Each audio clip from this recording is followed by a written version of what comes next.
우리가 직장에서 어려움을 겪고 퇴사와 이직을 고민할 때마다 마치 막다른 골목에 빠진 듯한 기분이 들죠. 밤마다 며칠을 고민하면서도 막상 적당한 방법이 떠오르지도 않습니다. 특히 퇴사를 고민하는 과정에서 과연 참는 것만이 정답일까 생각이 들죠.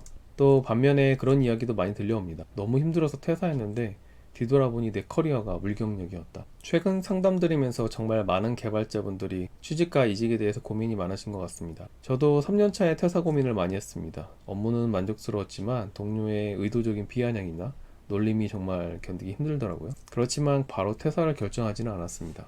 그래서 오늘은 여러분들이 개발자로서 이직 또는 퇴사 결정을 내리기 전에 미리 생각해 볼 만한 포인트 3가지를 정리해 드리려고 합니다.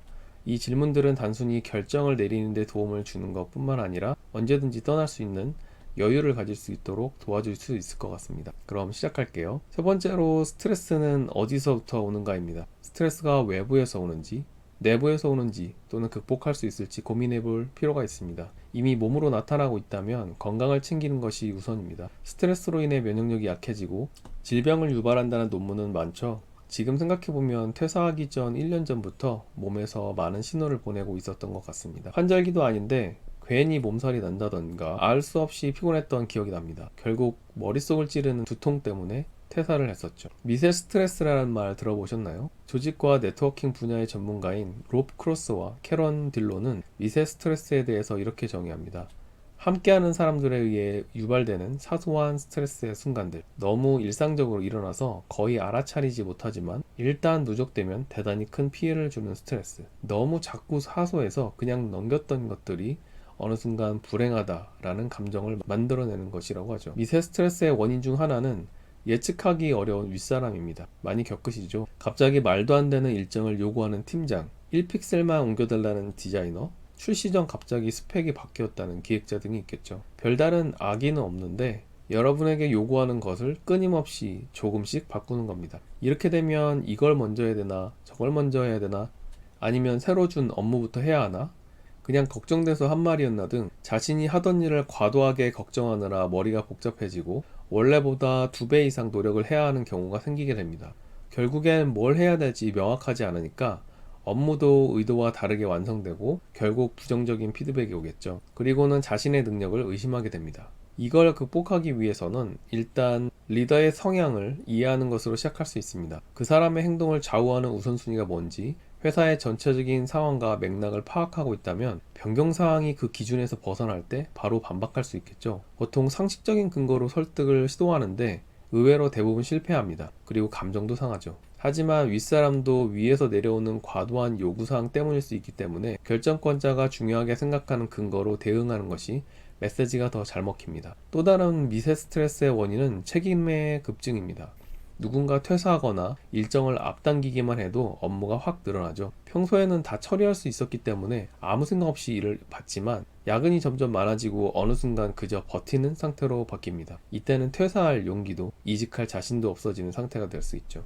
평소에 현재 포지션의 책임과 업무 범위를 확실히 기록하고 새로운 업무를 시작하기 전에 회사에 기여하는 가장 중요한 업무만 추리는 게 좋고요.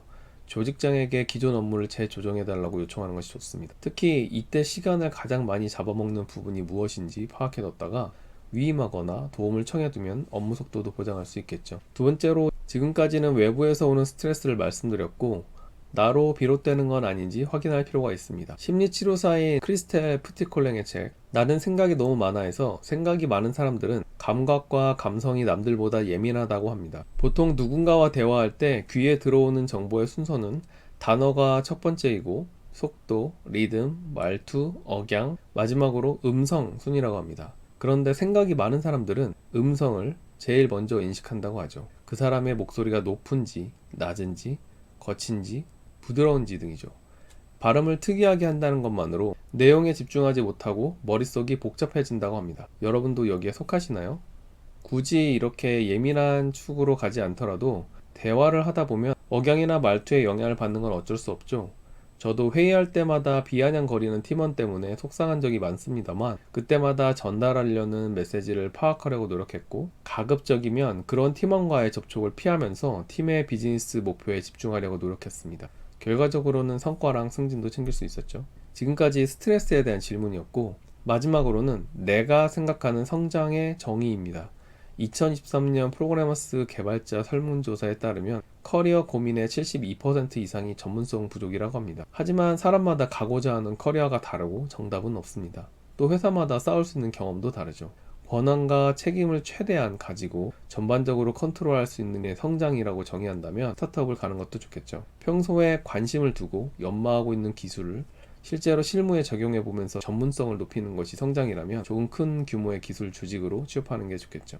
요즘에는 반려견을 위한 서비스나 자투리 채소의 소비를 만들기 위한 스타트업도 생기고 있는데요. 만약 자신이 사회에 어떤 큰 보탬이 되고 싶다고 하면 그런 사회적인 목적을 두는 스타트업에 조인하는 것도 좋습니다. 만약 자신이 원하는 것과 현재 회사에서 얻을 수 있는 게 다르다면 이직을 하는 게 좋겠죠. 이러한 판단이 섰다면 바로 그런 회사를 찾아두는 게 좋습니다. 이때 자신에게 던져와 하는 질문은 나는 회사 간판을 떼고 나왔을 때 스스로 독립할 수 있는가입니다. 미리 회사를 봐두었다면 어떤 기술과 인재상을 원하는지 정리해 두었을 거고 현재 회사와 이직하려는 회사의 교집합을 찾아서 성과를 쌓아가시면 됩니다.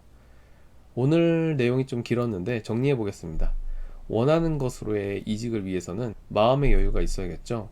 그래서 스트레스가 외부에서 올 때와 내부에서 올 때 어떻게 대응할 수 있는지 말씀드렸고요. 마지막으로 자신만의 성장을 정의해보고 성장할 수 있는 곳에서 필요로 하는 성과를 정리해 두자고 말씀드렸습니다. 오늘도 시청 감사하고요.